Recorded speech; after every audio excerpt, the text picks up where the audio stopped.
Join us every weeknight at 9 p.m. Central Standard Time, 10 p.m. Eastern. The Intrepid radio program, a Scotty Roberts Productions broadcast.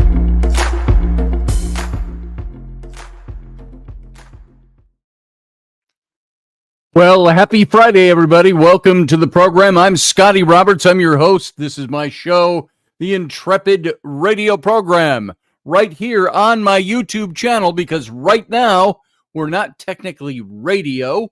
We're still a podcast. And that's until we find a new home. I'm just kind of waiting for Russ to go ahead and get Subspace Radio back up and running. And once we do that, we'll be over on his network again. And so welcome to the program. I don't have to explain that a lot. It just comes out by rote as I'm introducing the show. So everybody, welcome here. Everybody who's, hey, Leslie, good to see you over in the chat room. And everybody, you can come on over to the chat room. The live chat room is over on the YouTube channel.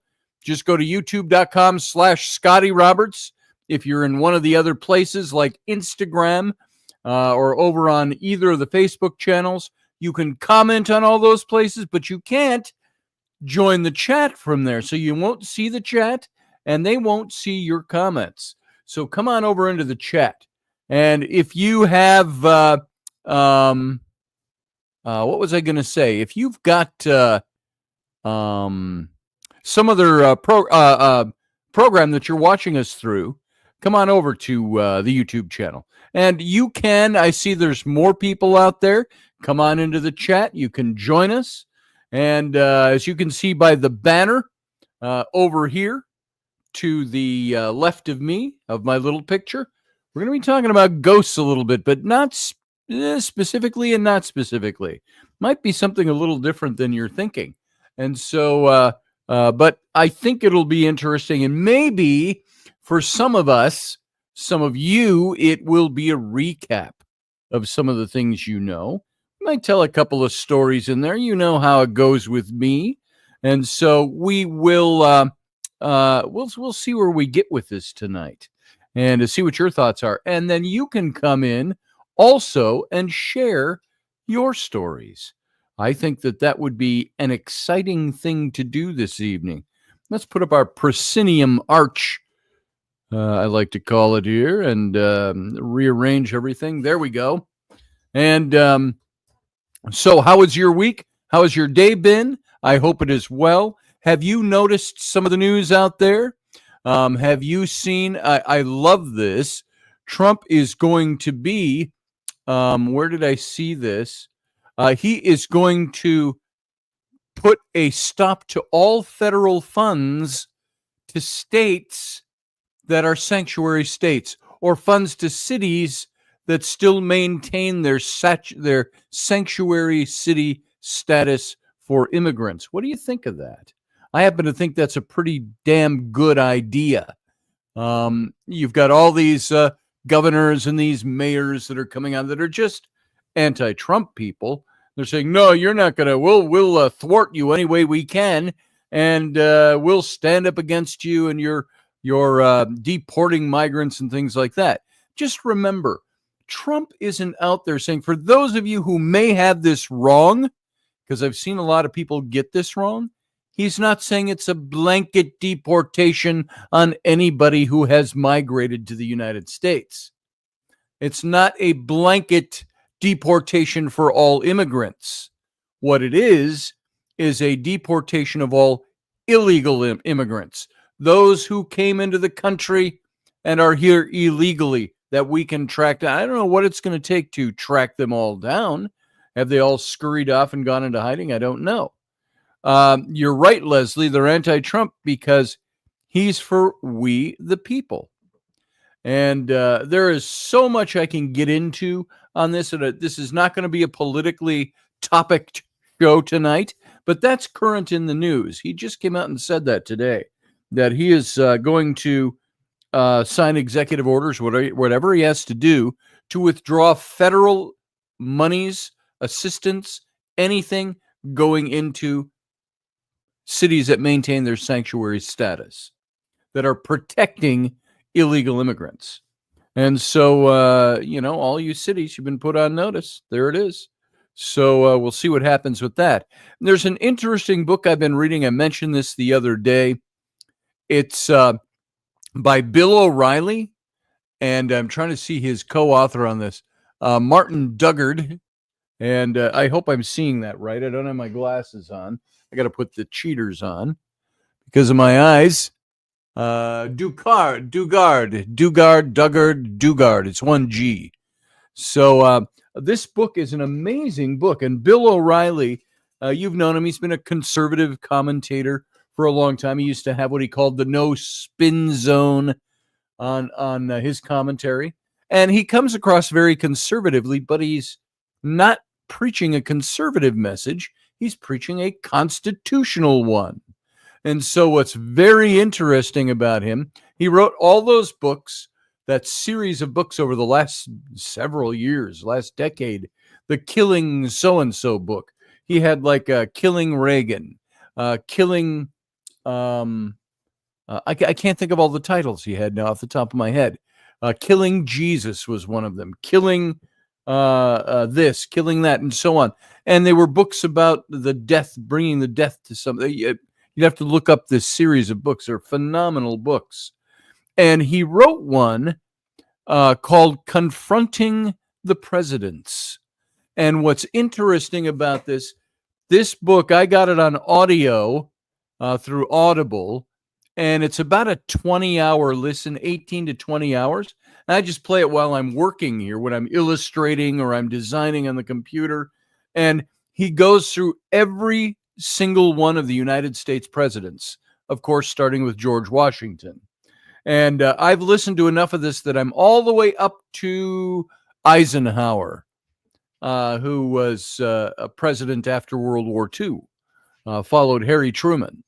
And so that's as far as I've gotten in this. And there's still, according to this, 4 hours and 28 minutes left.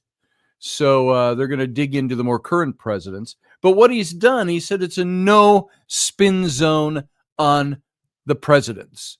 He's not coming off saying this guy was conservative, this guy was liberal, this guy did this. And he may mention that some of them stood for a more socialist policy. But what he's doing is trying to give a no spin on all the presidents of the United States. And it's a really revealing history. And if you're into reading, you can get the book. If you've got time and you like to listen to the books, get this book called Confronting the Presidents. And I've learned more just listening to this about presidents that I didn't know.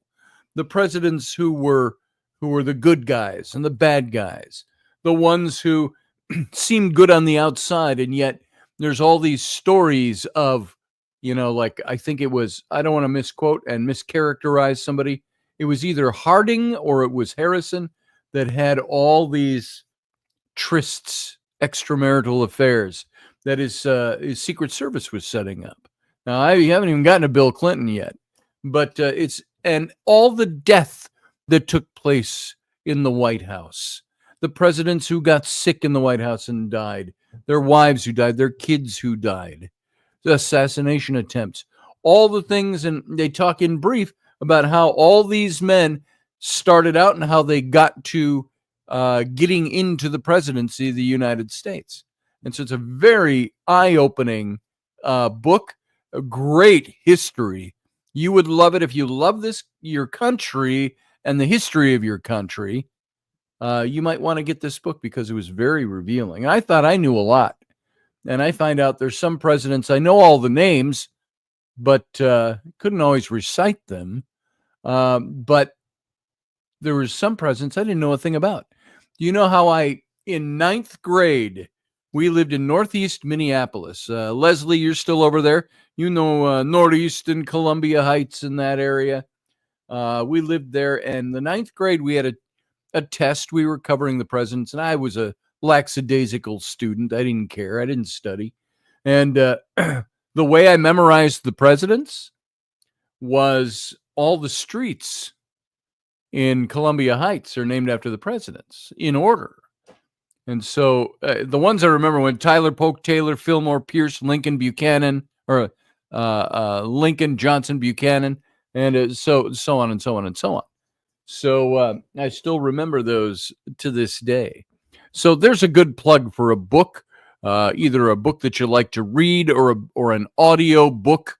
And those of you, by the way, gathering over on the Instagram channel, come on over to the chat room and you can join our chat room live. Those of you on the Facebook channel, you can do the same. Come on over to the YouTube channel and join the chat room. And so far, Leslie's the only one chatting over there. So I'm not going to say hello to anybody else over in the chat room. There's a bunch of you stacking up. Come on over. You're either just regular listeners who don't come in or you just haven't signed into the chat room yet. You are welcome here. You are welcome to chat and share your thoughts and what's going on. And I see my lovely wife is wandering into the room. Yes. I distributed them to the appropriate children. I wasn't supposed to get the wrestling ones. Oh, wasn't he? No. Well, he's got them in his room if you need to get them. Familial moment, folks. Want to come around and say hi? Not really. No, I can. It's just wrapped in a blanket. Here's Rainey. Hi, Rainey. Hi. There she is. The camera's up really close today. So sorry about that. I could back it off a bit. So nice to see you. Yeah, nice to see you too. So she made some shirts for the kids for wrestling and stuff. Were they not for Flynn and not for? I made them so that I could send them over to Mike. So Mike okay. could check out. Oh, right. So I get those before he dirties them with his boy odor. Even if he dirties them, it's okay. Yeah. This is one of the shirts we just did. Randy just printed this for me today. There's my archaeology shirt. Shazam! Yeah. There it is. Shazam. And when you get up, you don't have to get up right now. You can sit here the whole time if you want. I don't want to. I know you don't. I want to go to bed. Can you see the tired? I see the tired. I can get rid of that for you. And grab those other shirts. They're all sitting over in there. Just set them over here so I can show people what you did. Cool. So, well, it's nice to have you visit. Mm-hmm. So we're going to talk about ghosts. Cool.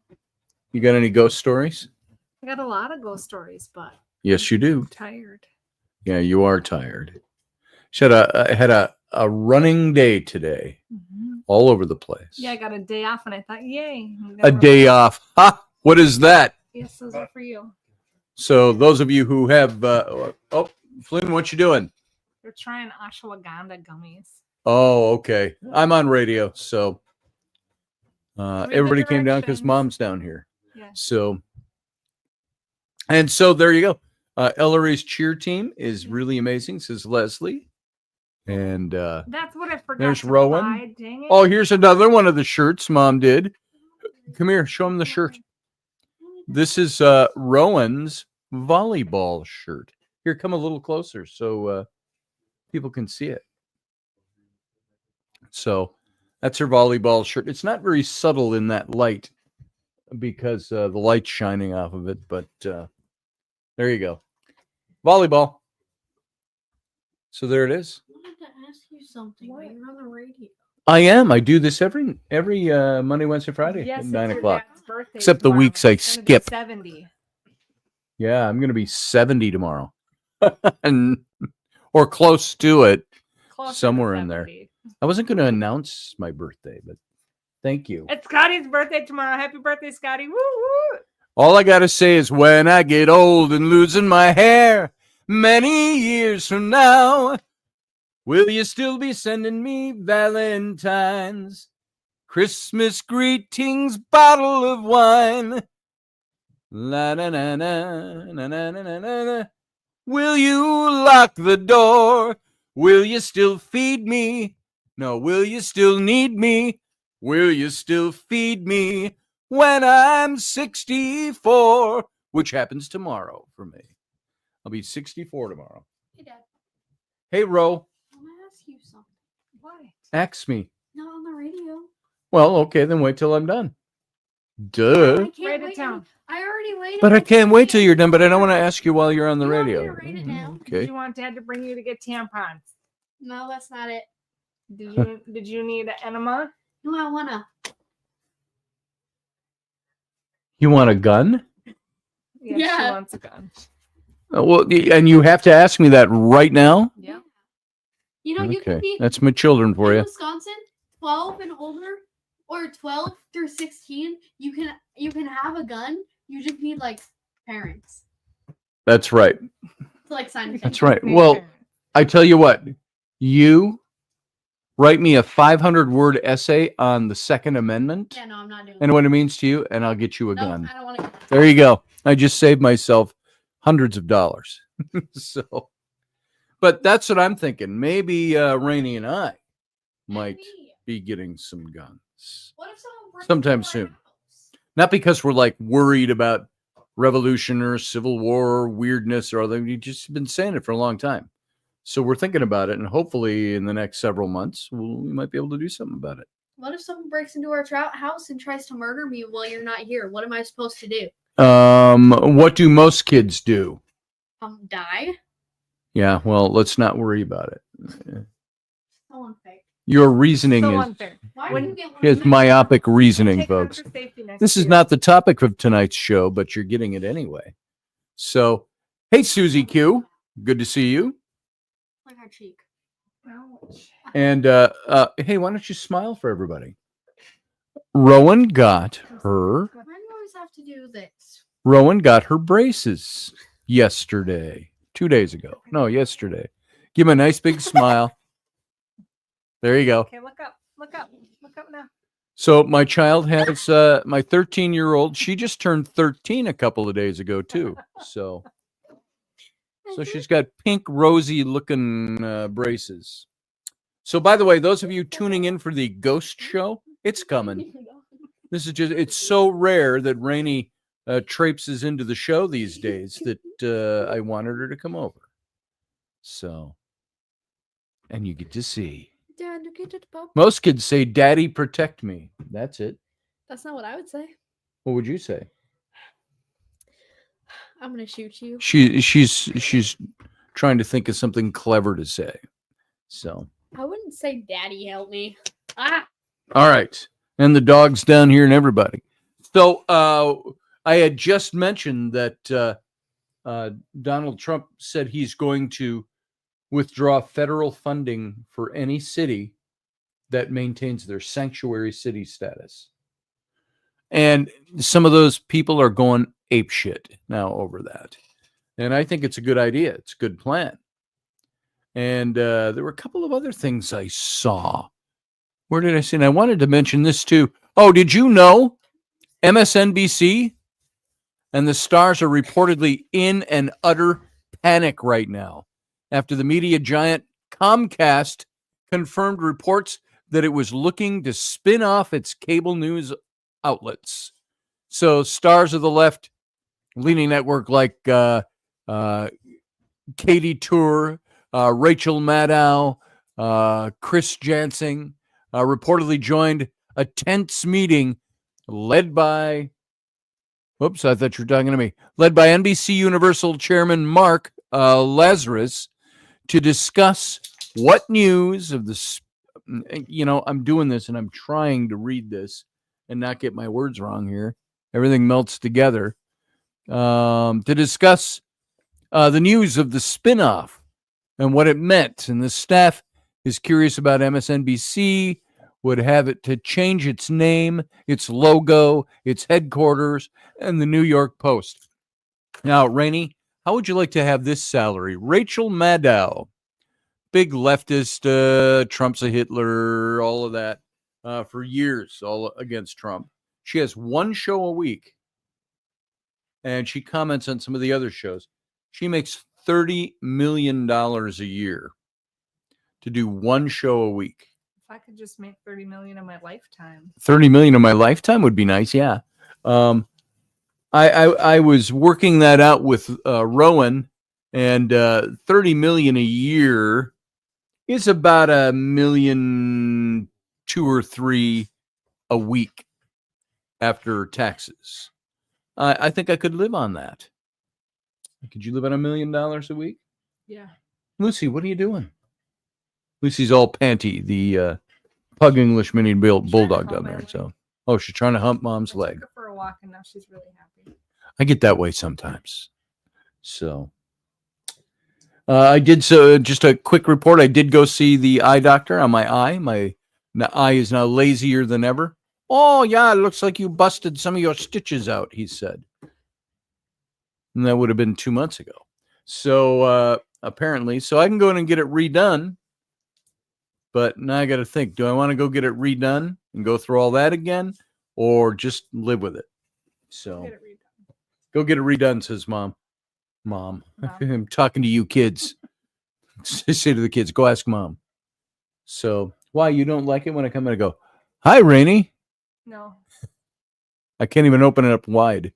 And I think that'll help you not be as tired. Yeah, my eyes, it makes me feel tired. Because my eyes feel tired because they're all tight and all of them. So it looks sore. It's not too sore. This one is a little more sore. You know what I did yesterday after all this? And it's a little tender still and all of that. And they did this because it's supposed to pull the muscles up so I can see better after the cataract surgery. And that's why they did it. And so it's been 2.5 months since I had this done. Still a little tender.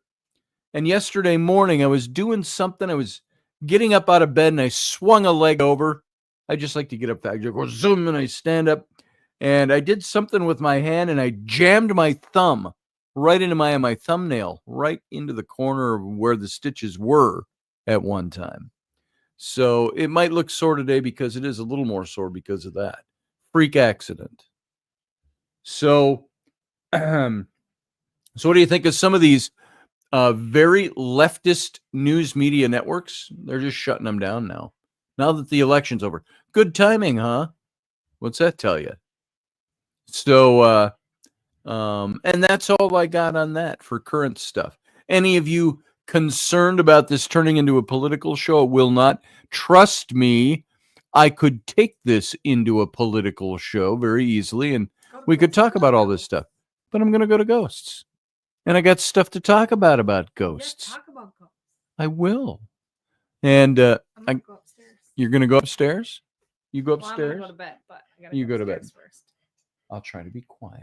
Yeah. Take the panting dog out. Humpy McHumperston. Humpy McHumperston, her tail wags. Humpy, Humpy. Come on, Humpy. Come on. That's Lucy Fur. Our many of you have met her before. Our pug, mini English bulldog. So she's got some of the pug colors, but she's big, like a mini English bulldog. Oh, my puppy. She's Mama's puppy. See, she's all feisty right now. And then she gets all feisty, and then she wants to hump Rainey's leg. So that's what she's down there trying to do right now. She's like, I'm feisty. She's got no reproductive organs. So I don't know why she still wants to hump. What are you doing? Then you confront her on it and she gets all sheepish. So anyway, there you go. She's got the bedtime zoomies. Yeah, it's something like that. Okay, as much as I love having you here, get out of here. I'm stalling while you're still here. Let go of the blanket. So let go. Let go. Thank you. Turd. All right. Okay, bye. I'll see you in a while. See you in a bit. So there we go. Familial interlude for Friday night show. So thanks for being here. Those of you who got to watch that. If you're new to the show, that happens quite often around here because my studio is where my art studio is, down in the lower level of the house. And so people just traipse in and out sometimes. And it's nice to have Rainey because we don't see her that much anymore. She just doesn't have time. So there you go. Hi. Oh, thank you. Here's the shirts, by the way. I was going to do just a little self-promotion here. Let me, and it's Rainy promotion too. I'm going to push that back. because it's so dang close. There you go. All right. That adjusts my camera a little bit. Now, I showed you my archaeology shirt. That's from the cover of the book, How to Be an Archaeologist, which still is not published. I'm going to see, maybe I'll buy that back from Pete and to see if we can publish it ourselves. But archaeology, and we did up a couple of shirts today. These are all available on my Etsy page. We did a bunch for the schools and for the sports teams, but I did this one, Celtic Pride. There you go. That's we did Celtic Pride shirts many years ago as kind of a reaction to all the gay pride and the black pride and all of this and stuff like that. So Celtic Pride, that's one of our shirts we did today. And then, of course, now this has changed a little bit, the one that's available. I put words on it, but this is my my Kirk shirt. And there you go. That's my long-sleeved black T-shirt. And so we're producing these now. You can go, if you go to my Etsy page, you can see these. We print them all here, but you can get them over on the Etsy page. I've also got our, wait, I'm trying to get that so the light's not shining on it. That sheen will wear down a little bit as it gets washed more. So it's my Kirk shirt, and on this one it now says risk is our business. So there you go. That's the two I have. So go over to my Etsy page, which is, of course, you know where you can see that? You can find it right here. There on my scroll bar down at the bottom. That is the Etsy page will come up there. Etsy.com/shop/son-of-a-patriot. And you can see all the shirts we have up there. Also have some great creepy Christmas shirts. You can go take a look. Zombie Santa and Frosty. Creepy Frosty. There must have been some magic in that old top hat they found. So you can go take a look, see what's up there now, and you'll enjoy it.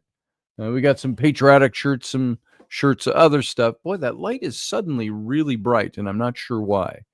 It's washing me out. It's washing everything out here. There we go. All right, let's get into this. It's already halfway through the first hour, and we haven't hit our topic. And I wanted to get into, you know, I used to say Fridays are ghost days. It's what we do here on Fridays. And we should do a lot of talking about ghosts. And I wanted to talk about this because there are lots of questions. The other night when we were talking about adventure, somebody brought up Vaughn. No, it was somebody else, I think, brought up the question, do you think we're all gods? Now, that is a topic that we have not really addressed head on. And this next week, I'm going to talk about that as a main topic. But the first thing I thought of when I was thinking about Ghost Show tonight was the quote of Manetho, who was a 4th century BC historian in Egypt. So we're talking 2,400 years ago. And he said of Egypt, Egypt is the home of the gods, the demigods, and the spirits of the dead. And so even 2,400 years ago, the historian was talking about it. Field Guy says he's Lord Emperor. What are you Lord Emperor of, Field Guy? What's your uniform look like? I want to see it.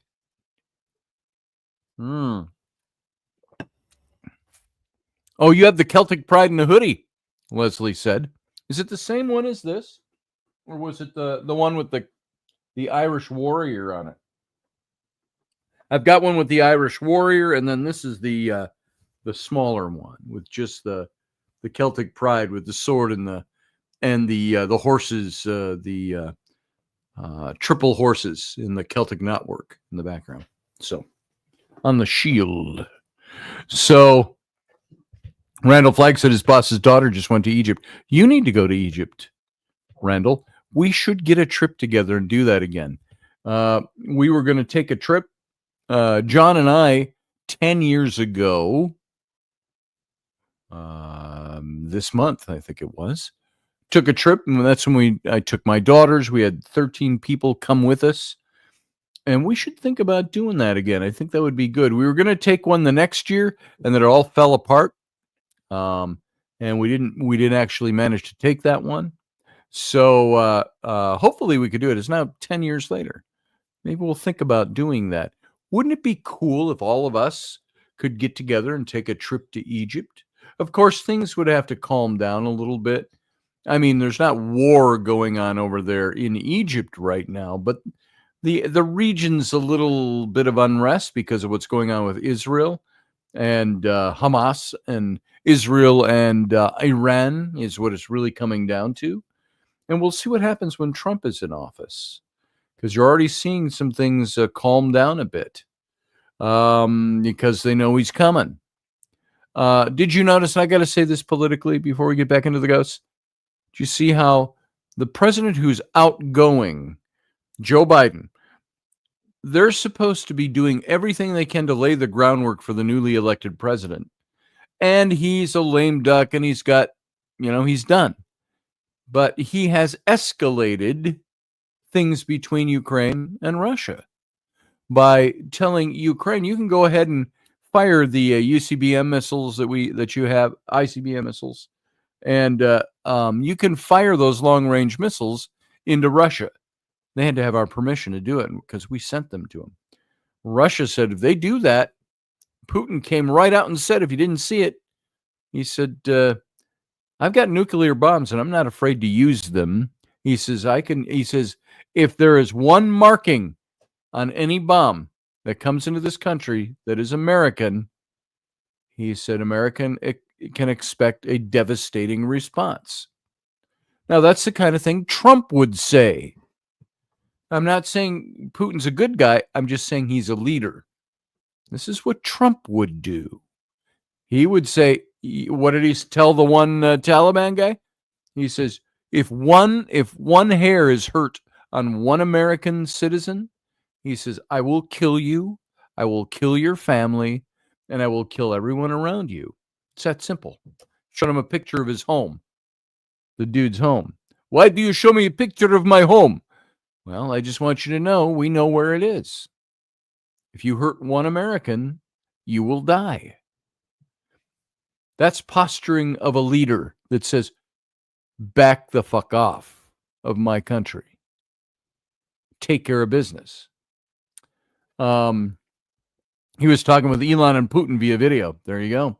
I didn't see that one. He had a meeting with Putin today.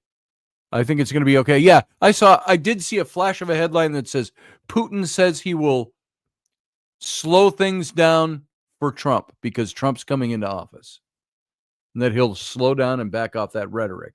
I thought that was pretty good, but that's what our guy does. That's what our leader does. That's what you need in this country, is a leader that will have countries doing that because we say so. What does that tell you about Trump? People say, well, he's in bed with Putin. It's like, whatever. Come on. Think better than that, people. Think better. NATO leaders were also there. That's because it was a real scare that Putin put out the other day. Peace through strength, Leslie. That's right. It's more than a logo. It's what keeps the peace across the world. That's right. Alex reported it. There you go. Alex Jones? That's cool. Daddy's coming home. It's going to be okay. And by the way, that reminds me, my daughter Rowan had me make up a shirt for her. Daddy's home. It's a pink one with Trump and sunglasses and a checkered coat. Go look at it. It's on my Etsy page. You can look at it and see what that looks like. That's what that made me think of, Susie. So, Ghost Day. Let's get back to business here. What are we talking about ghosts? There's so many things to talk about, so much stuff to do, and so much I could do for this show that I could just lapse into doing a show that's totally about current events, political current events, governmental current events. I've been listening, as I mentioned, this book by Bill O'Reilly on the presidents. I'd love to do some of that on this show, talk about the presidents. But let's look at this. Where'd I put it? Here it is. So I wanted to talk about. Oh, you found it? Oh, Daddy's Home. There it is. There's the link. Thank you, Leslie. Folks, if you copy that link and you go over to my Etsy page, you'll see it. Now, if you just go over to my Etsy page, Son of a Patriot, you'll see all the pictures of all the things that are in there. From the Captain Kirk shirt, which is here, to the Celtic Pride, to the creepy Christmas shirts, and to the Daddy's Home shirt and all that. So if you love it, you can get it. And we print it right here in-house. So there you go. That's there. Enough advertising. But let's take a dramatic shift in gears here. I want to talk about why some souls remain earthbound and how to identify their presence. But first, I was talking about when Rainey walked in, I was talking about the issue of gods. Are we all gods? The first thing to do, and I'm going to talk about this next week, and this is all in this spiritual realm, is that, first of all, my answers will come from a biblical context, a Judeo-Christian context. I can look at other contexts and talk about it. But people have asked the question, why did Jesus repeat the Old Testament verse that said, "You are all gods"? What did he mean by that? I'm going to talk about that next week. And some people will say, well, why do you have to go to the Bible to do it? Well, because it's one of the source points for the question. And if we ask a question, are we all gods? Do we believe that? That's a spiritual question. So the answer can be found spiritually.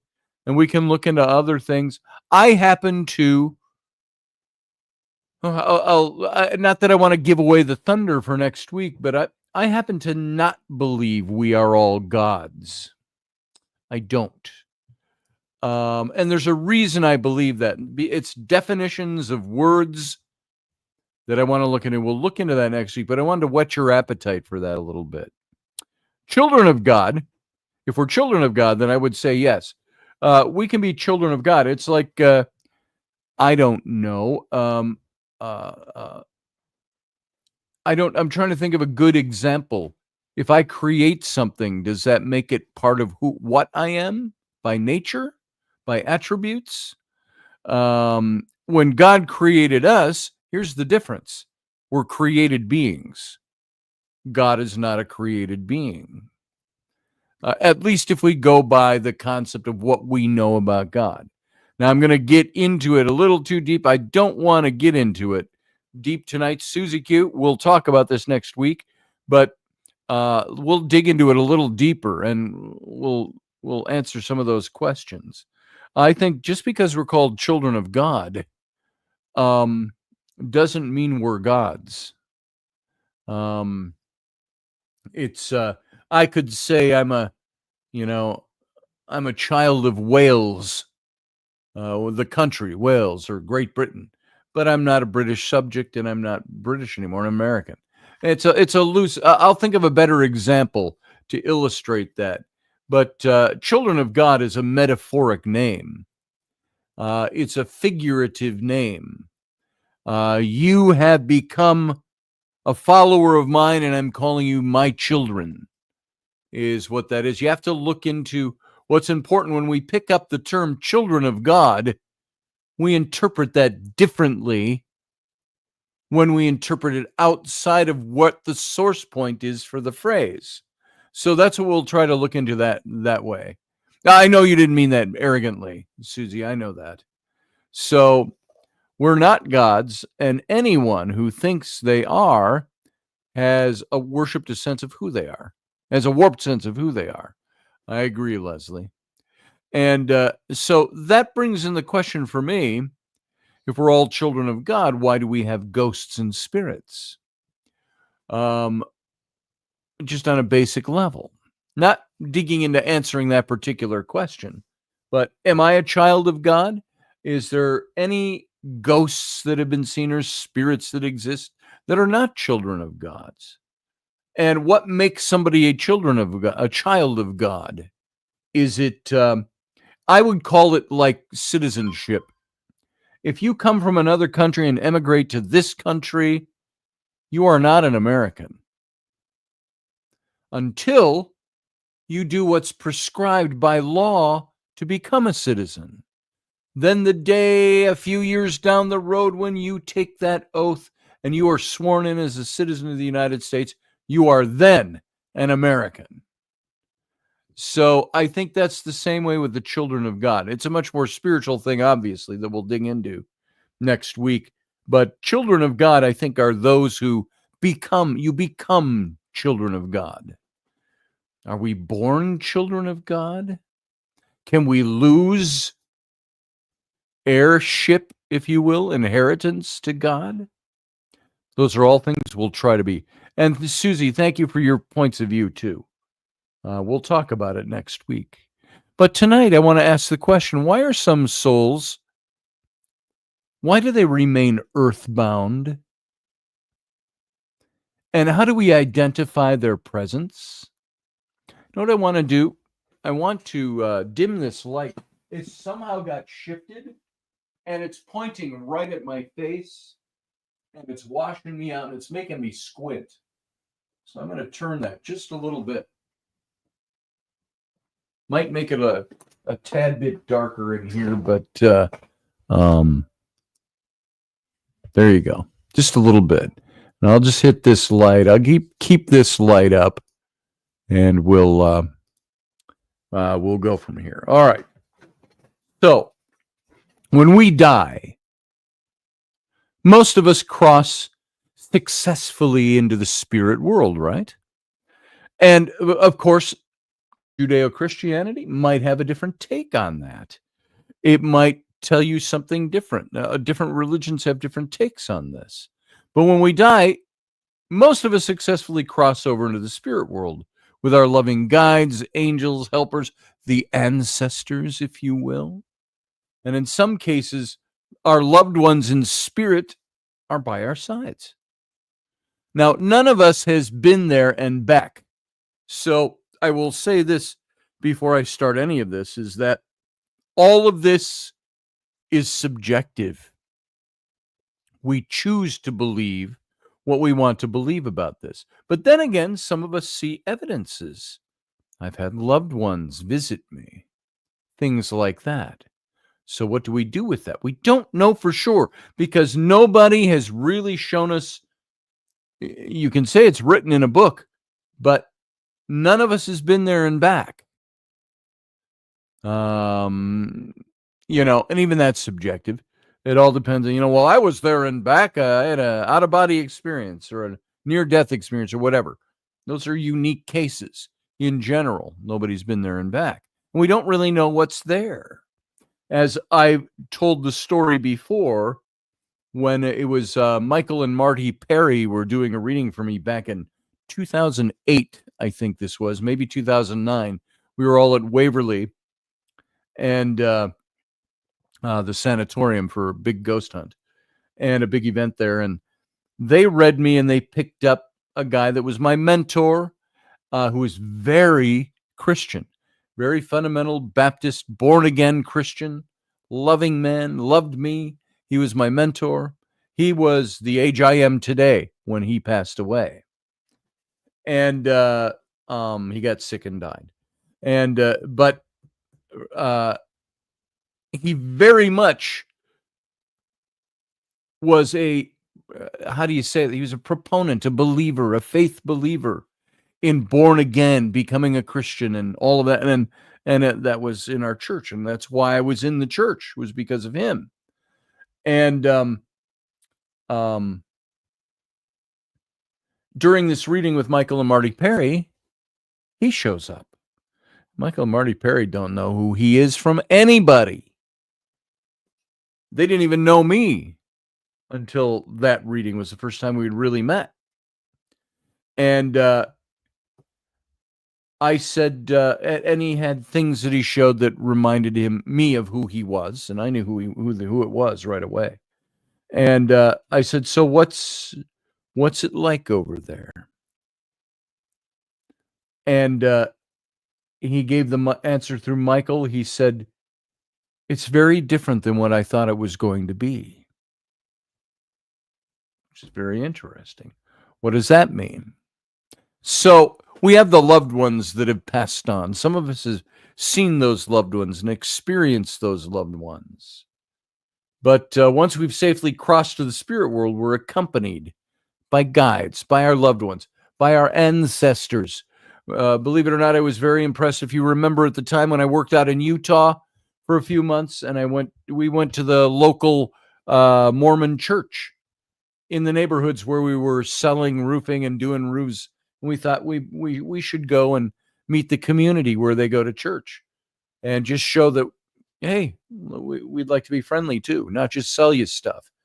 And I was impressed by the Mormon church's view on the ancestors. I didn't know that that's what they believed. And we talked about it. I got to talk about it in their classes and things on Sunday mornings. So we have all of that, our ancestors, the spirits. The book of Hebrews in the New Testament says, seeing as we are encompassed about or circled around by so great a cloud of witnesses, let's do this. And it's talking about all those who have gone on before who are witnessing us and watching us. So they're all there to help us accomplish our spiritual lessons while we're on earth, to commence our karmic cycle, if you will.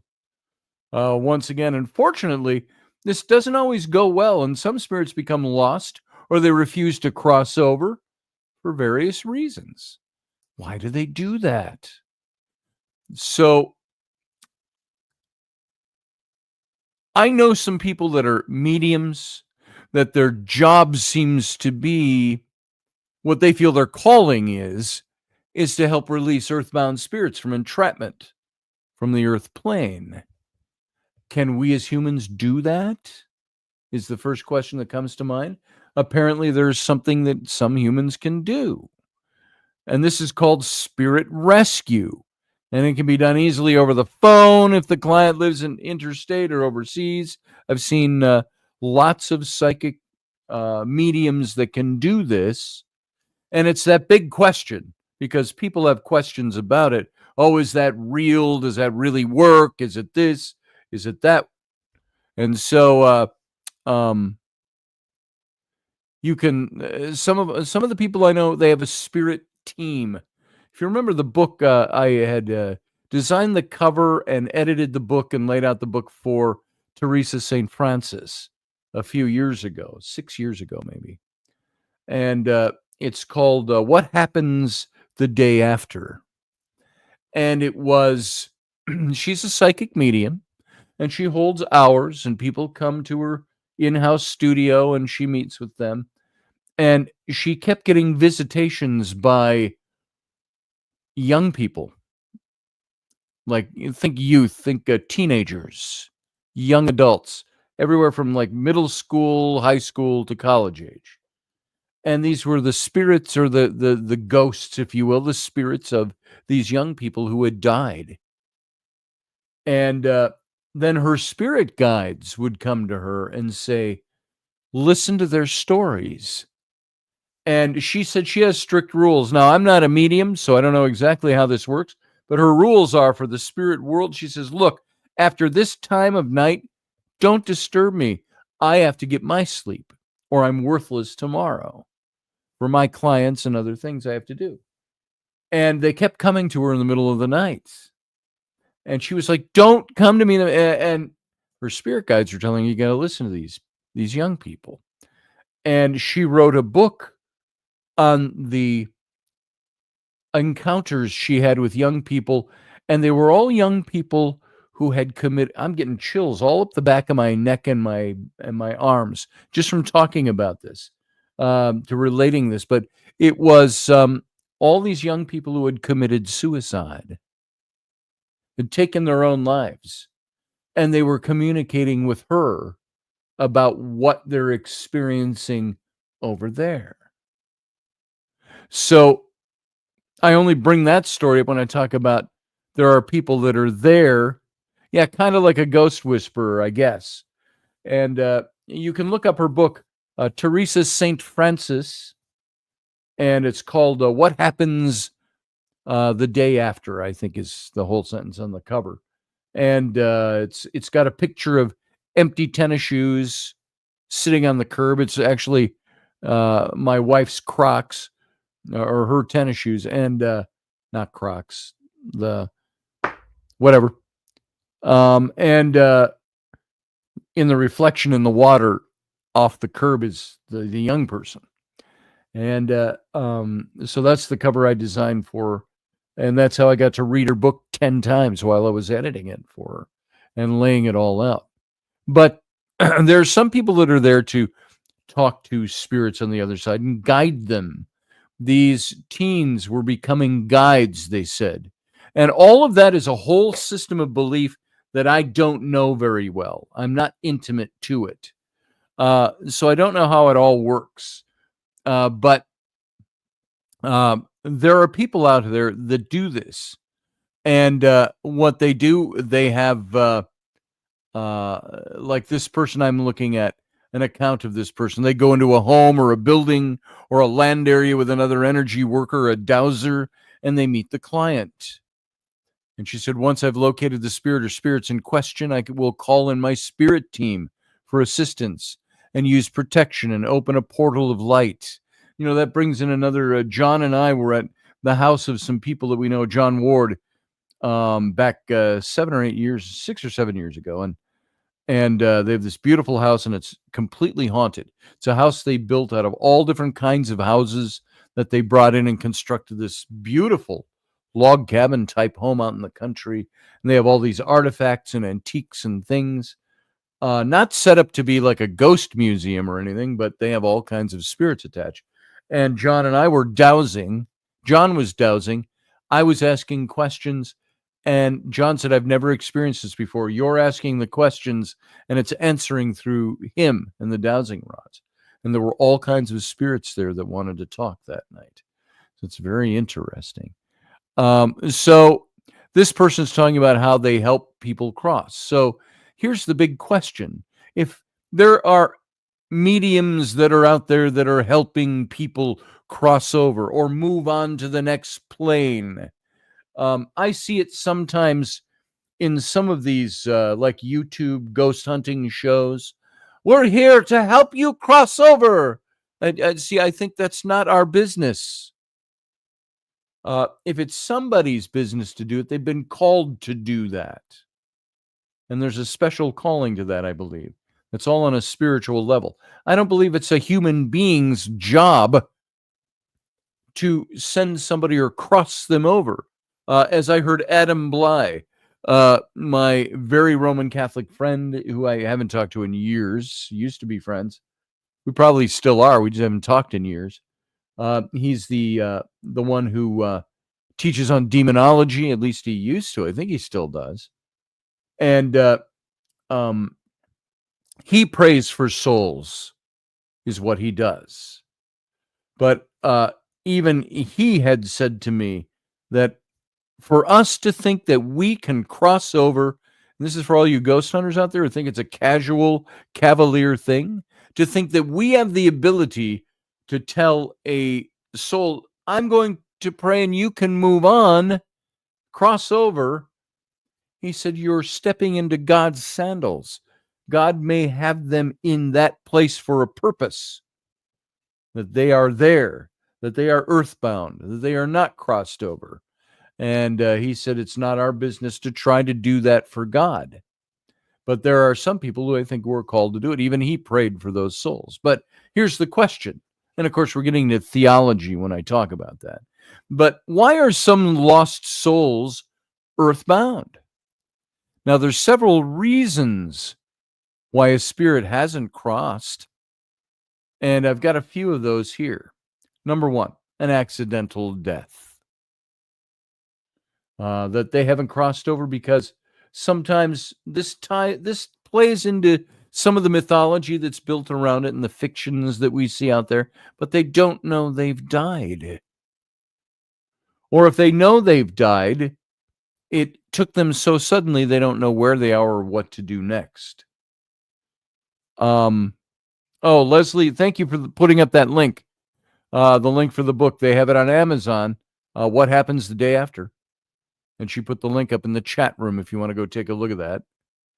And only the Almighty can help them cross over, says Leslie. And I agree with you. So now Adam Bly, he would pray for them. He didn't say, I have the power to cross them over.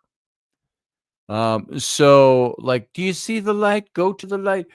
Adam says, my job is to pray for them. And God will take them over if he wants them taken over. So an accidental death can be a reason that there's an earthbound spirit. A suicide. And it has to be noted that not all suicides refuse to cross over. They're a small minority. But according to, again, highly subjective data, because we don't know how to track that data. But like Teresa wrote in her book, how some of these souls, they have, by taking their own lives, they have skipped over what they were supposed to be, who they were supposed to be, what they were supposed to accomplish in life. This is what she was told through her spirit guides and through these kids who had taken their lives. And because of that, they had a whole different set of circumstances when they cross over than they would have had if they had lived the life and done all these things that they were meant to do. So, and that's an interesting concept, I think, all by itself. That tells us that our lives aren't meaningless.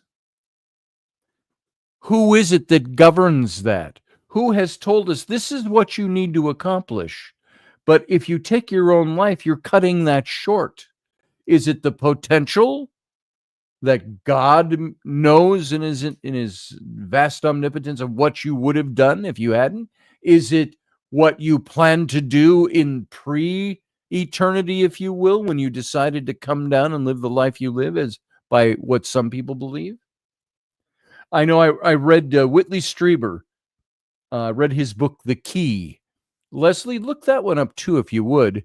The Key by Whitley Strieber, Strieber. And Whitley is the guy who wrote the book Communion. You've seen it. It's got the alien face. He wrote for many years about abductions and so on. And he was a thriller writer, novelist before that, when he had his experiences and wrote about that. And he was in a hotel room a few years back, and somebody came to his door later in the evening, and he says, nobody's supposed to know where I am. Why are people knocking on my door? And there's a guy that came to the door, wanted to talk to him. And he was going to turn him away. He thought it was just a fan that wanted an autograph or something. Middle-aged looking gentleman, he said. And he came in and they talked, and he was convinced at the end of this that he had met the Michael the Archangel. And he gives all his reasons for it. And Whitley Strieber is not a dope. He's not a weirdo. Some people might think he is because he talks about aliens and alien abduction. But he wrote this little book about it. It's about 1/4 of an inch thick. And in this conversation he had with this Michael, he had said something about, and I don't remember what the overall theme was, why they were hitting this particular point, but he said something to the effect of all the children who were killed in the Holocaust, children that were born, children that hadn't been conceived yet, the people, their parents were killed. He says, all those people who died in the Holocaust, he said, that left a gaping hole in humanity. That not just the loss of life as we look at it and say there was a tragic, devastating, heinous genocide that took place during World War II, and we helped end that.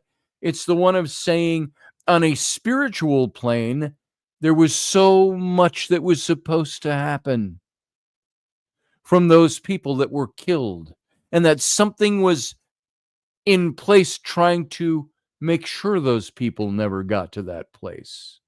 And he was saying things like, and I'm not quoting the book because it's been years since I read it now, but that book, in the book, he says something about diseases cured, cancer cured, war stopped, all of these different things that can happen that didn't happen because of the death of these people in the Holocaust. And he said that's just one thing he was telling Whitley. And Whitley wrote this stuff down afterwards. He said he called his wife right afterward and said, please tell me when this comes up when I get home that this really happened. I'm calling you now. And he was pretty shook up. And he sat down with a legal pad and wrote down everything he could remember from this conversation. And so suicide, accidental deaths, things like that, are those things that end what we were supposed to accomplish? Good night, Leslie. Thank you for being here. She's heading to bed. She says she was glad she was able to come in for a while tonight. I enjoyed it. Blessings to you and your family. Thank you, Leslie. It's nice to see you. Haven't seen you for a while. I appreciate you being here. So, what's another reason that spirits are locked into being earthbound after their death? Fear. They don't want to cross over because of some illogical reason, or perhaps they think there's punishment coming, whatever it might be. Now, it's interesting. I think even in a biblical context, if you will, that this is supported to a certain degree when it talks about other things. It talks about those who sleep. It uses poetic language, who has slept, that the ocean of the great sea of humanity that has gone on before us, they're doing something. So fear. Maybe some spirits have fear. How about religious beliefs, which I kind of mentioned in the fear one? They have done something bad. They think they're going to hell or God's going to punish them. Is that a true thing? Is that a real thing? Does that exist? Can we say with all surety that those things don't exist? That's why I say this is subjective. How about an obsessive love or greed for the material world and earthly possessions? Do you think an obsessive love for somebody can hold a spirit earthbound? Now, see, we're guessing on this. We go, yeah, I think that's possible. But do we really know it? That's the problem. We don't really know. The reason we get these answers, though, is there have been so many encounters over the centuries and the millennia that people say, these are the reasons we've found. Thank you, Leslie. She'll keep the show up and running, she said. These are the things that they have found and said these are the reasons why. Hey, Robert Rust over in the Instagram page. Good to see you. Glad you came in and checked us out again tonight. So, moving on. There's some that might remain simply because they don't understand that they've actually died. And they're trying to continue living as if they were still here in the earthly plane. Now, I've encountered spirits like that. Some of you have ghosts. It's the woman who's still cleaning the kitchen in the spirit world. Or things are put away, or a cabinet's shut or something, or a door's shut because you left the door open. You're letting in the bugs, whatever. They still, this is my house. Sometimes we hear them say. And you get to say, no, this is not your house anymore. You passed on. So some of them might be confused. They might think they're still here. There's some that might remain on the physical plane in an effort to ensure the safety of particular loved ones. They want to be around. I'm getting chills all through this whole thing. Am I cold physically? It is cold down here. But, and I'm not thinking of this in any term of, ooh, this is spooky. But I talk about these things. I get these chills up the back of my arms.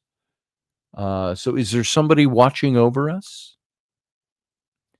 They're not angels. Human spirits don't become angels. Angels are a totally separate kind of created being. So it's something different. There might be a strong connection to a particular place, a person, or an item that keeps spirits earthbound. The earthbound spirit might think it has an obligation to stay for some reason or to deliver a message to someone. All of these are viable, subjective yet viable reasons for earthbound spirits that have been compiled in our cultural explanations because they've existed for so many millennia. Space-time, says Susie Q. They're still here at a different time and space, very much. That might be what eternity is. I used to say a long time ago, I think eternity is contained, or linear time is contained, and eternity exists outside of linear time. Might be the same thing you're talking about, Susie. The spirit might be too frightened to leave with its guardian or its angel or its loved one. And as romantically sappy a movie as it was, the movie Ghost with Patrick Swayze Jr. and Demi Moore, that movie probably told a pretty good tale of why some spirits get earthbound, at least by some of the subjective stories that we hear. So where can earthbound spirits be found? If they've got all these reasons for staying here and wanting to remain here, where can they be found? Earthbound spirits are literally everywhere. They can be seen or felt by sensitive souls, mediums that have abilities. They're generally known to be found in homes, in offices, also around large groups of people. They need our energy to stay here. And examples of these locations include hospitals. Hospitals, I think of when Uncle Dave passed away. And I've told that story here before, but I had gone in to see him and he was on the respirator. He looked very clean and pristine and peaceful. Hair was combed, his long hair. And he was laying in the hospital with his head off to the side and just the tube that was helping him breathe. But he was not conscious. He was not there. And I came back in. I'll retell this story only because it's on this topic. Where do they stay? I went back in. Everybody was out of the department. You know how you go into a ward and there's all the nurses and doctors and they're all back behind the desks. And there was only one person in there, and there was the woman that I had seen when we first checked in to go see Dave in the ICU. And she was short. She was either Somali. She was from a Muslim nation of some kind. Very heavy accent. Very short. All of 4 foot something. And wearing very colorful robe and a colorful hijab and scarf. And she was the only one back in there. Everybody else was gone. And I came up to the desk, which was facing this way. And if I looked to the side, you could turn around the corner of the desk and go to the units all over there. And Dave's unit was right there, big sliding glass door. And there was Dave laying in bed. I could see him. He was 20 feet away from where I was standing. And I said to the woman behind the desk, I said, I want to go see Dave again before I go. And she said to me, oh, he is not there. And I said, no, Dave Potter. I said, that's him right there. I'm looking at him. He's right there. He is not there. He is not here. And of course, you know, I could have grown irritated very quickly, and I was internally. I'm like, What are you talking about? Look, he's right. I'm just going to walk over there. She goes, no, don't go there. He's not there. I said, well, and I'm trying to humor her a bit. I said, well, if he's not there, then where did he go? Oh, they came in and no, they didn't say, she didn't say they came and took him. They said he left and he's visiting somebody over in this other ward. And by now I'm starting to think this woman's a little got not all her dogs barking. And I said, you're saying that Dave, who is laying right there in bed, is off visiting somebody else? And I said, what ward? And she said, this ward, just go all the way down to the end of the hall, turn right, and go all the way down to the end, and you'll find him when you turn into them. And she gave these instructions. And I'm like, I said, what? Can I just walk over there and just see if that's him? No, don't go over there. He's not there. He's gone. He's gone visiting. And so I could have just walked over there. I could have just power walked myself over and walked into Dave's room. But I stepped outside the ward then, back out through the door, and I'm like, and Sam was down the hall. He was about 50 feet down the hall, standing outside the lounge, waiting for me to come back. And I put my hands up like this. And I'm like, and Sam's like, what? And I'm walking and I start talking to Sam as I'm getting closer. And I said, I told him what the woman had just told me. And I said, he's right in there. And then from around the other corner comes a guy, very clean cut looking, wearing a suit and tie. And he could tell we were in a little distress. And he said, can I'm so-and-so, I'm the chaplain here. He says, can I help you? And I told him what had just happened. And he said, and I'm going to guarantee you something, folks. I didn't think of this at the time. But he's run into this more than one time. So he went in through the back door of the ward. I'm all the way down the hall now, so I'm on the back end of the ward. He says, let me just go. And he says, just wait here. I'll be right back. And he goes in, and he comes back out in a minute. He says, come on with me. And so we follow him in. And there's still nobody in the ward, but now even the woman I had just talked to and just left on the front end of the ward 4 minutes earlier, she's not there. The ward is completely empty, except for Dave. And so we walk over and I give Dave my goodbyes and, we'll see you next time. I hope you're going to be fine. I knew he wasn't going to be, but you just know. And so I said, goodbye, Dave. I'm going to check back later and we'll see how you're doing and yada, yada. And we left. Now, an interesting thing is that I never saw that woman again. No, we actually didn't leave the hospital. We were there. We were with a meeting with his dad and with the doctors, and his parents said we could be there for that meeting. And Travis Thorpe was there with Sam and me. And this was afterwards. And I talked to Travis about this a little bit. And Sam and I, we were all discussing this, all the three of us. And I said, this is really odd. And we got to wondering if Dave actually had gotten up and went to visit somebody in another ward that needed his help. Was he, as our friend Dana said to me on the phone, who couldn't be there with us that day, she said he's not alive technically. He's still tethered to his body, but he's ready to go. And so I'm thinking, is he already out there helping somebody else? Was this woman telling me the truth? Oh, he is not there. He is gone. He's gone visiting in the other ward. What did she know that I didn't know? Or was she just crazy? So people can sometimes, these earthbound spirits, they can be attached to places, not just people. Locations, hospitals, railway stations, airports, shopping malls, schools, universities, homes where they once lived, old theaters.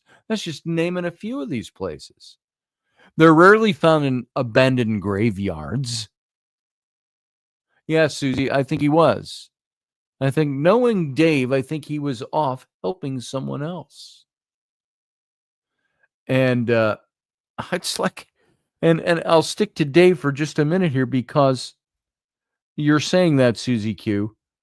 I loved Uncle Dave too. I'm sure he hears that. Is that some of the contacts he's made mostly with my kids. The only contact I have with Dave is the one recording, which we play when we do a break every now and then, where he says, "I miss you and I love you too." Well, Sam had an experience in his house where he's got the little setup, a little table with some of Dave's stuff on it. And Sam was trying to connect with Dave, asking questions through the spirit box, wasn't getting anything. And he started to cry. And then he says, "Dad, I swear to you, the voice that came out of the spirit box was Dave, was Uncle Dave." And the voice said, Susie Q, this is based on kind of what you said. The voice said, and we talked about this just very recently, maybe even on this show. The voice said, "Don't cry, bud. Don't cry, bud." And then he said a second phrase. He says, "I'm right here. I'm okay." That kind of thing. And Sam can tell that story better. But this is what they do. They're there to comfort others. My daughter, when she had a dream of Uncle Dave, he came and she was sitting on the sofa. He came in the living room. This is my now freshly 13-year-old daughter, Rowan. That Dave came in the front door of the house, and he was carrying his cane. He wasn't using it. And he came over, sat next to her on the sofa, and put his arms around her and said, "I just came to tell you I love you." And then she woke up. Those are contacts. We've talked about that many times before. Again, highly subjective, but in the context of what we're talking about tonight,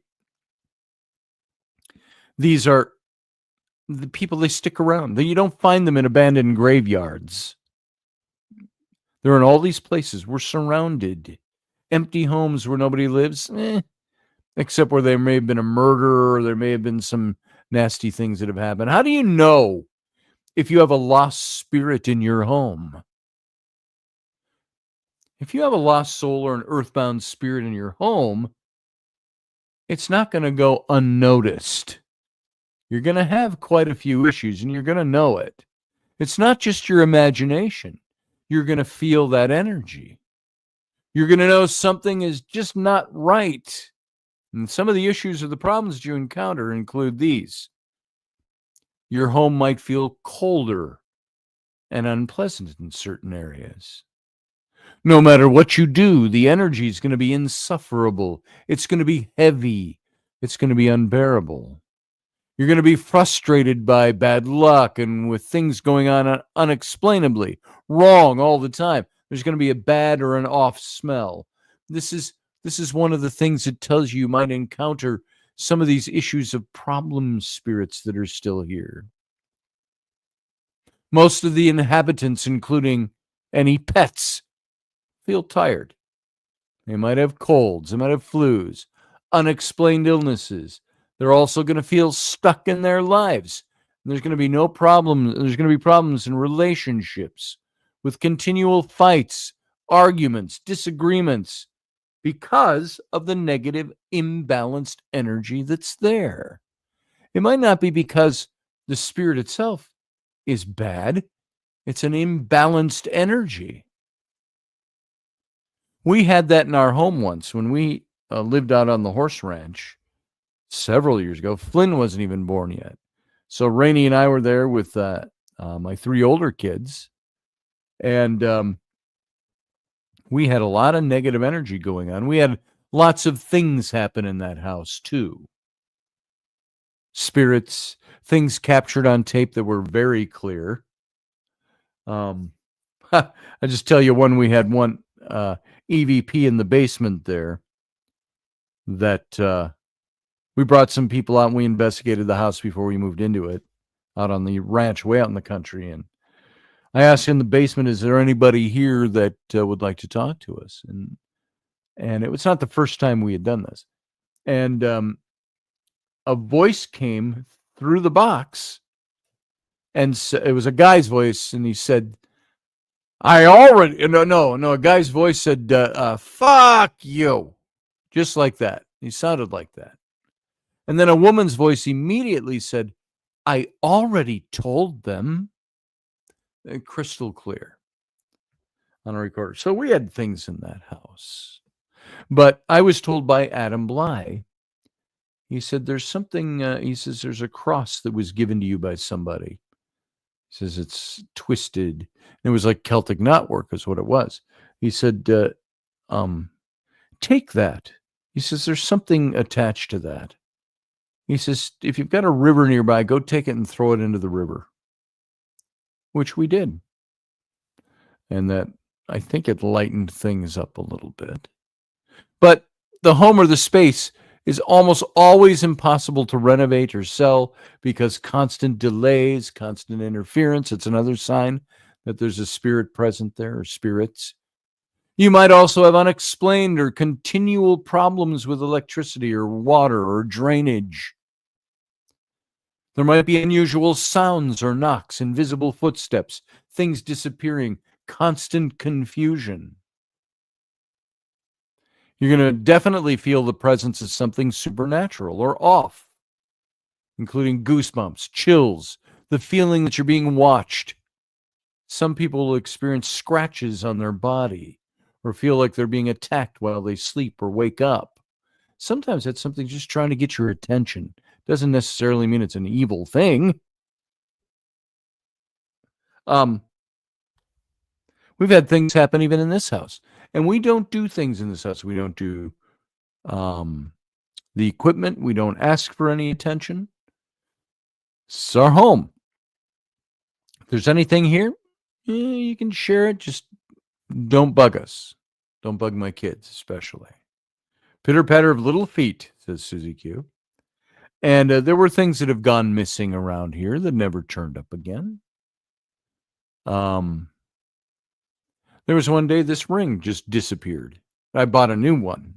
Eventually, after about a year, I got a new one. This is the, it's a prayer for spiritual protection that's on this ring in Latin. That's what all the, you can see the figures on there. They're abbreviations of the Latin. And I also was missing my, not my wedding ring. I have two rings here. One is the wedding ring that Rainey got me. This one. The other one was just a coin. One of those crafty gift shoppy things. An old silver dollar beat into a ring that she gave me. $25 thing. And that went missing.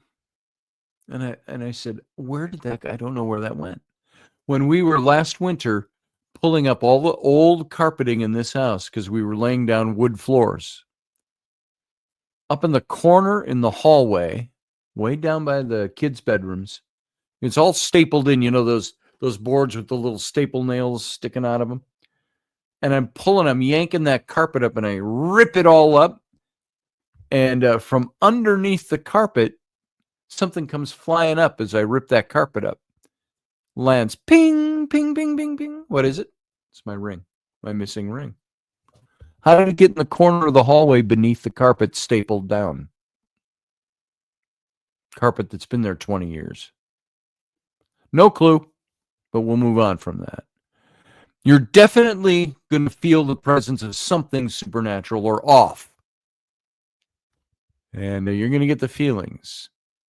Now, like with poltergeist type of a spirit, things might be continually moved around. Objects might be thrown or hidden. Sounds like tapping or rappings on the walls can be heard. And this scares some people. Just the idea of the notion of that happening scares people. Doors might open and close by themselves. You might hear names being called out. or noises like talking or crying. And this type of spirit can be a real nuisance. Often it can be the spirit of a child or a younger person, depending on the case. And so these things can happen. Rainey and I have had all of the above happen. Things moved around, doors slammed, windows shut. All these things have happened to us. And we're not, you guys know us. We're not saps and we're not weirdos and we're not rubes that fell off the turnip truck yesterday. We've got 30 years experience in this stuff. And it's not, we don't just jump to the quick conclusion that, oh, that has to be a ghost that moved that. No. It's when things happen and they happen weirdly. Like the time we had the big butcher knife. I just told this story not long ago. Sitting in the sink in the kitchen out at the ranch house. And we're sitting in the living room, broad daylight, talking in the living room, doing something. And we hear the ping, a loud ping, and then ping, ping, ping, ping, ping, something clattering in the stainless steel sink. And a butcher knife had been broken. If this were the butcher knife had been broken. There's Rainey's got a note on there. Broken right in half. Not at the hilt. It's right in half, the blade in half. And it had flown up in the air and dropped back down in the sink. And you're like, what the hell is that? How did that happen? So these things happen.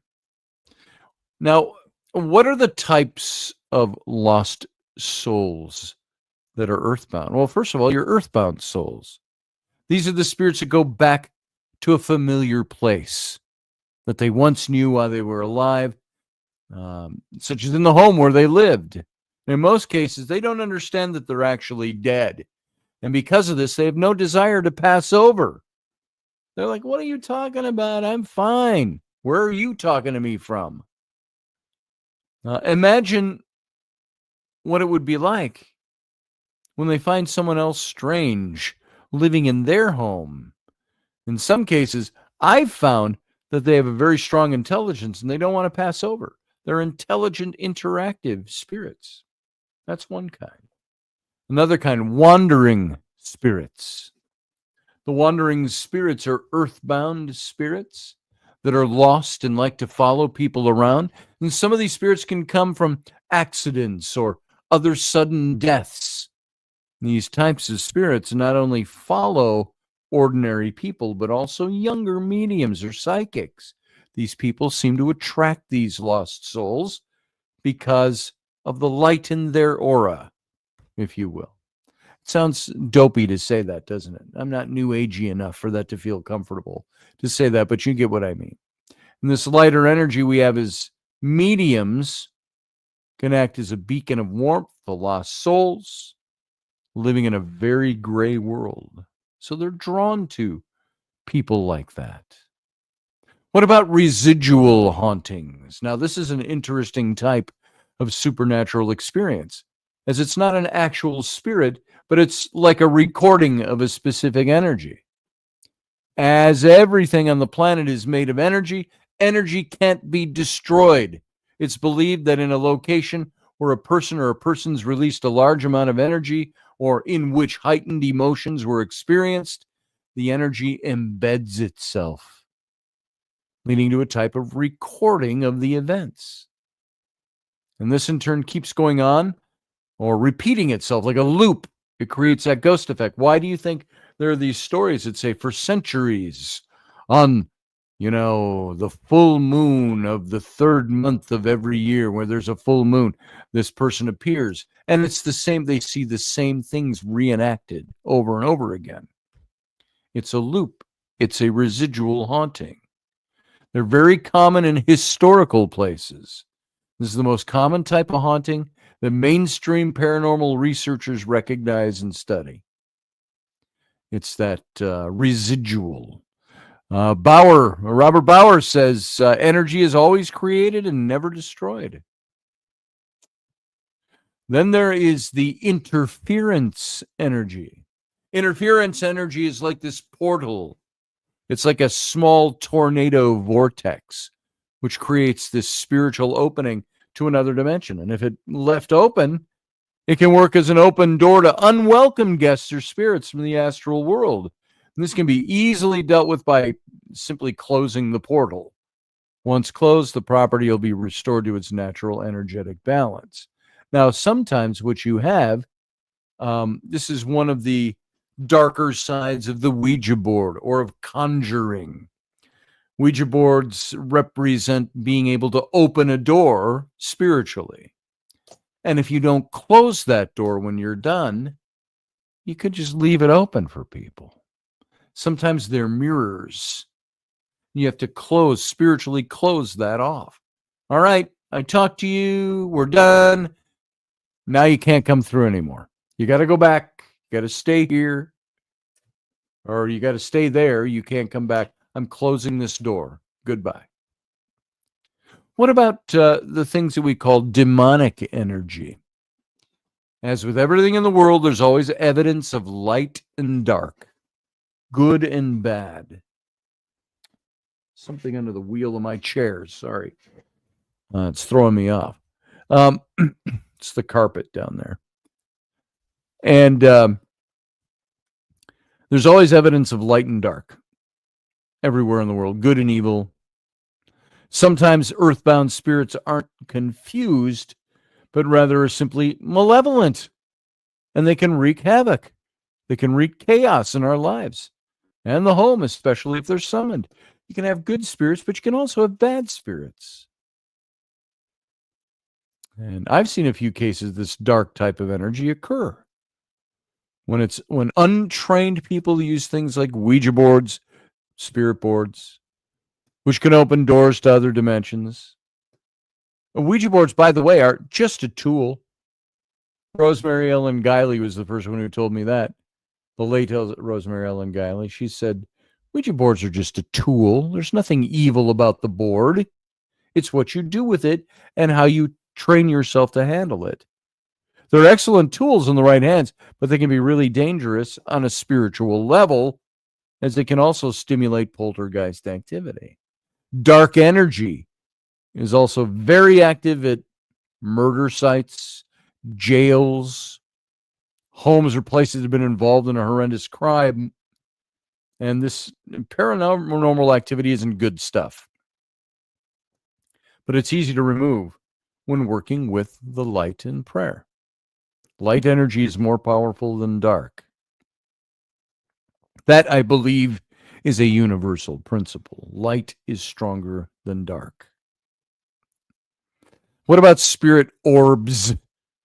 I'm not talking about just orbs in the picture, in old photographs, which is dust or bugs or maybe a real spirit. Have you ever noticed tiny orbs of light darting around certain places?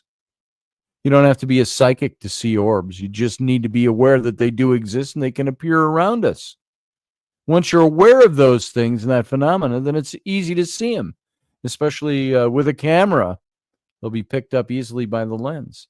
When I was at Jason and Grant, when they bought that inn in New Hampshire, and the Spalding Inn, and I was with Grant's wife, Rihanna, and Jason's wife, Chris, and their night watchman. I've told you this story before.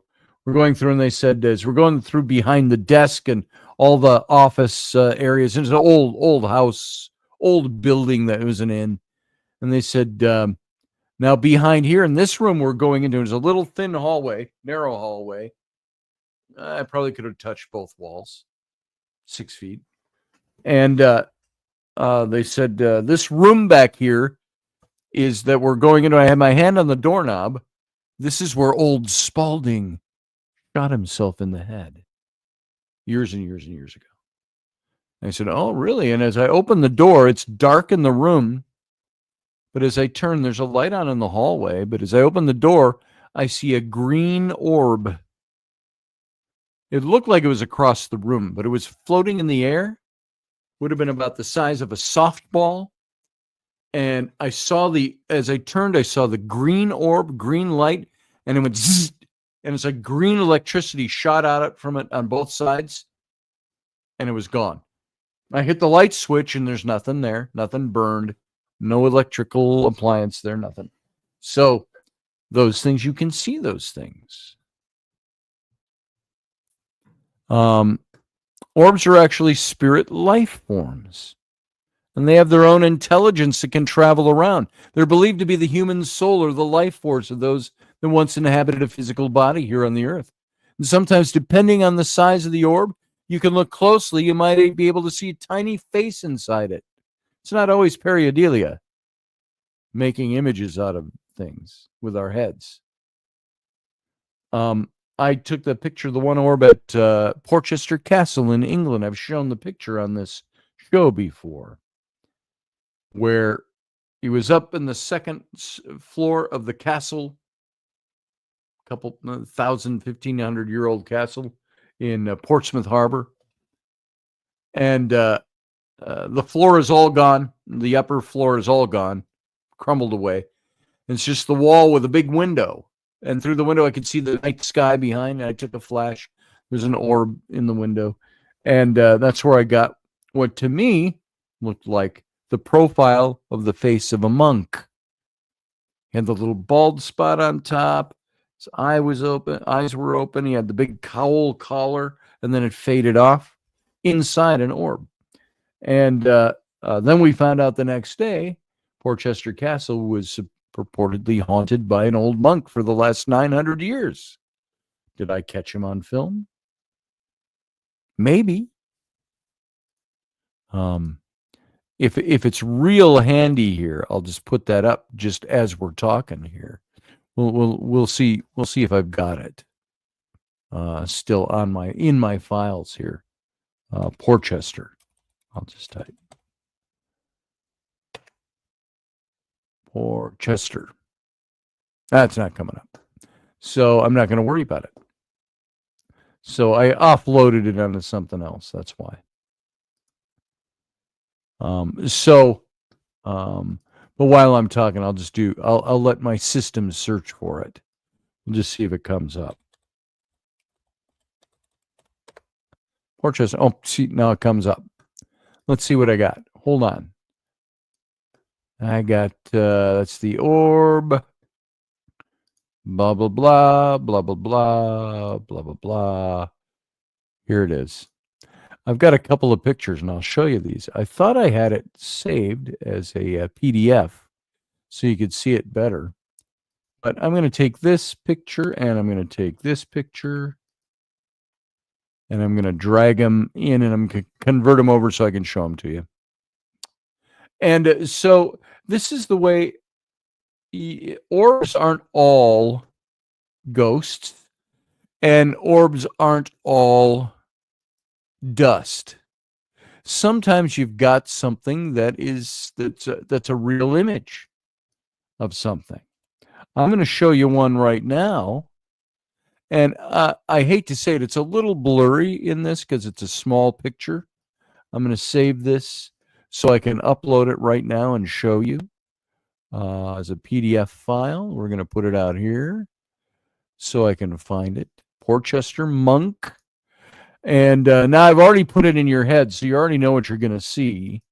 But this is the picture of the orb. It's not the picture itself. I got the castle wall in the actual picture. And I blew it up when I saw this. And we did this in the hotel room that night, as a matter of fact. We were able to find this. So it's loading here right now, and I'll show you, just so it goes along with what we're talking about here. And I'm going to take down the my proscenium arch, and we'll put this up. Here we go. There it is. Now, if you take a look at that, I took this picture in 2005. This is almost 20 years ago. Now, the picture on the left is the orb. That's what was in the orb. The picture on the right was I went into Photoshop and I traced what I was seeing.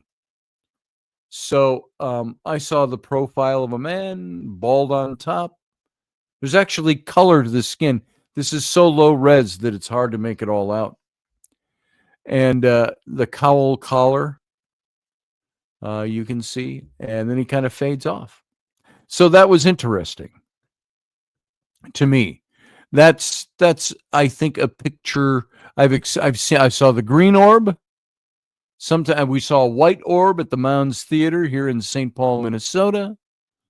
And so I've seen some of the hard orbs, if you will, as opposed to look at that spot in the picture. That's my grandmother visiting us at Thanksgiving. Maybe it is, probably dust. But ghost orbs, there's different types. Ghost orbs are bigger, thicker, darker, denser in appearance than spirit orbs or nature orbs. They appear to have a thicker texture. They're harder to see. They're not as common as spirit or nature orbs. They're evidence that you've lost a lost soul in your home or your space. That's what those are all about. That's one kind of orb that you're going to see. There are spirit orbs then. That's ghost orb. Spirit orbs. They're usually lighter. They're brighter. They can vary in shape and size. They sometimes appear as tiny pinpricks, or they can be as large as an apple or an orange. They're beautiful to look at, and some people call them angels. And when you look closely, you could often see little faces. Spirit orbs are our loved ones, our friends from the other side, so we're told by some people. They're healing guides, spirit doctors. And these orbs are totally harmless. They could startle you. You see one, you're going to go, oh, whoa, what the fuck? But these orbs are totally harmless. They're capable of continuing a full spiritual existence on the other side with full mental and emotional faculties, all intact, unlike the ghost orbs. And they let us know their love is eternal, that they're watching over us. Then you got nature orbs. Nature orbs seem to accumulate in these large groups. And as the name indicates, you're going to find them out in nature. And these elemental spirits are incredibly healing. There's 4 types. They call them this: salamanders, sylphs, earth spirits, and undines or undines. And each is different, but they all coexist in harmony. And they're active anywhere on the planet where there's an abundance of grass, of flowers, of trees, water, other wildlife. They dislike, and this is why you hear a lot of people in the woods, in the forests, swamps see these things. They dislike human interference, such as the dumping of garbage. It can become disruptive if you make too many changes to or destroy too much of the surrounding natural environment there. I always seek permission from nature spirits, believe it or not. As subjective as that sounds, and as weird as it might sound to some people, if I want to make changes to my yard or landscape or dig up or garden and things like that, I like to let them know, hey, how you doing? I think the Fae can fall into some of these categories as well, because I believe they exist. And so it's also a good idea to make a tiny fairy garden in your yard, as the nature spirits are always going to heal sick plants if you place them there. So the belief system goes. Place a bird bath with water in your garden to increase harmony, bring in the good fortune. We've got a couple of those out there. So there you go. This is earthbound spirits. What they are. Do they exist? Why do they remain earthbound? And we tried to answer some of those questions. This is kind of light fare, by the way. And by the way, I'm back here in this window, and you see the monk there. I believe that is the old monk of Porchester Castle. So we'll take him down right now. And it's already 13 minutes until 11 o'clock. So I'm not going to stick around. We're not going to do a captain's cabin tonight. Mostly because we'll get into conversation. I'll be here all night. And I got things to do. I am going to be on a radio show tomorrow. It is Aaron Barker's radio show. And it is called The Breakdown. And it's a morning show. this time.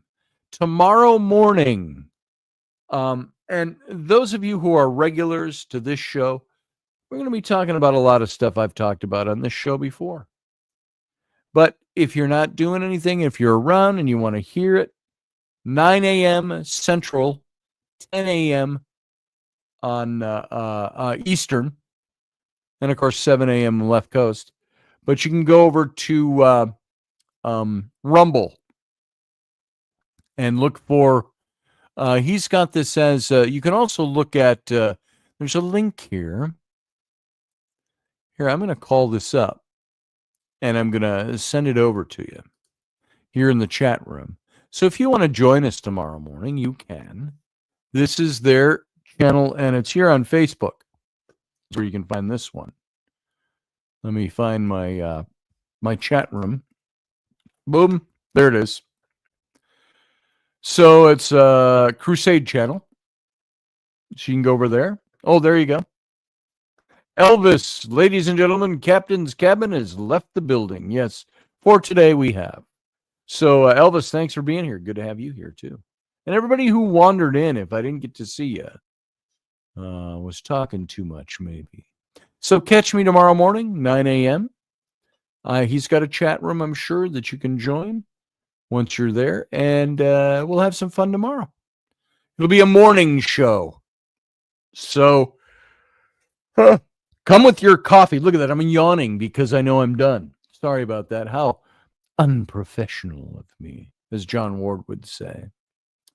So we're going to get out of here. And I want to thank you for being here. And giving me your time. It means a lot to me that you'd show up here. So here we go. We're out. You have a good night. We'll see you tomorrow morning.